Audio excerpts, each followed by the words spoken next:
Hello class, God bless you.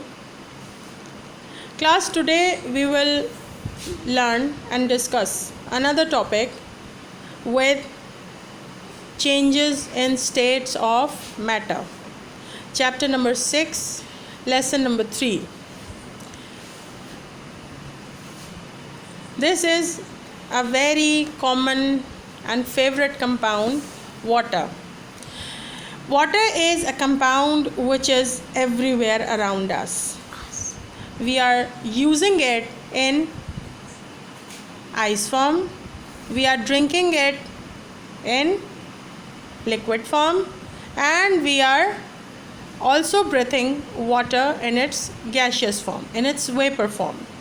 So, how is it possible that same compound with same composition is available in 3 different physical states, and each physical state having different properties in respect to the rest two?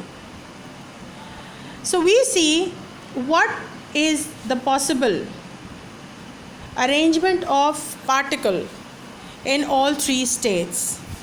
When the water is frozen like ice, the particles are tightly packed, having no space in between. And the ice of water, the ice form of water, or means the solid form of water, is having a definite fixed shape and volume and definite structure.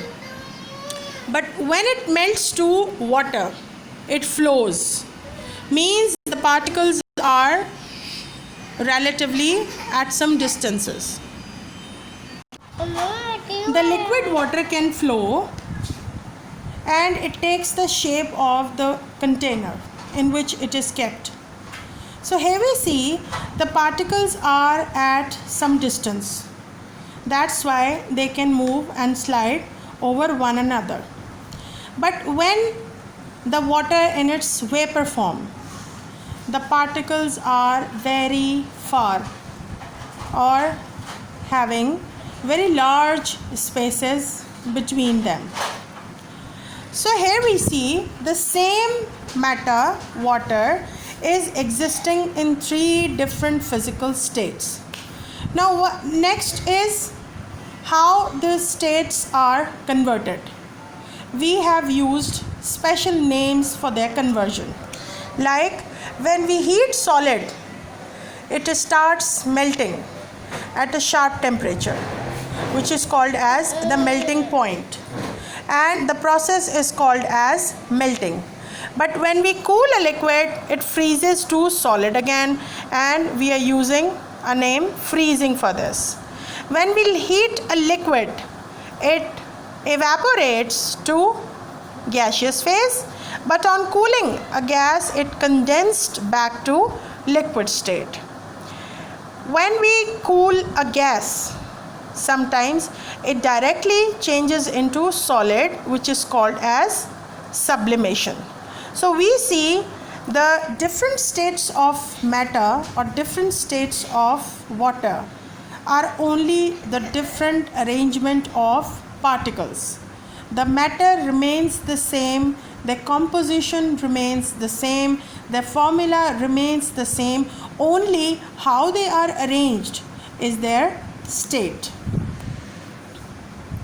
Now, the last topic of this chapter is diffusion.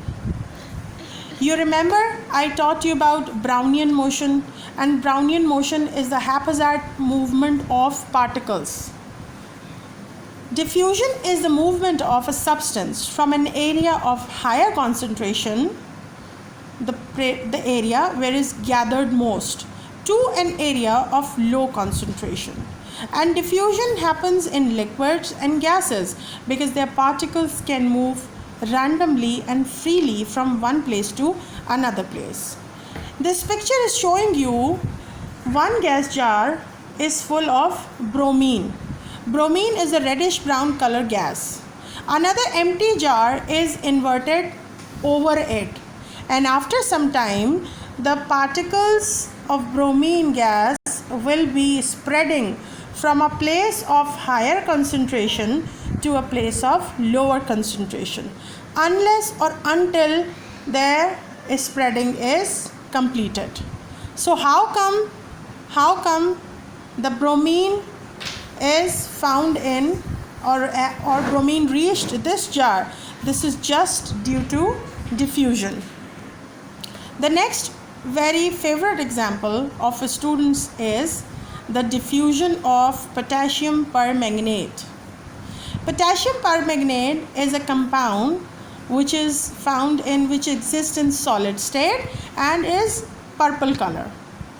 The purple color solid is here in the bottom of the jar, and after some time it's spreading, the color is spreading in the jar, showing that the particles of liquid and the particles of potassium permanganate are continuously in random motion. So the motion makes it spread in the whole liquid.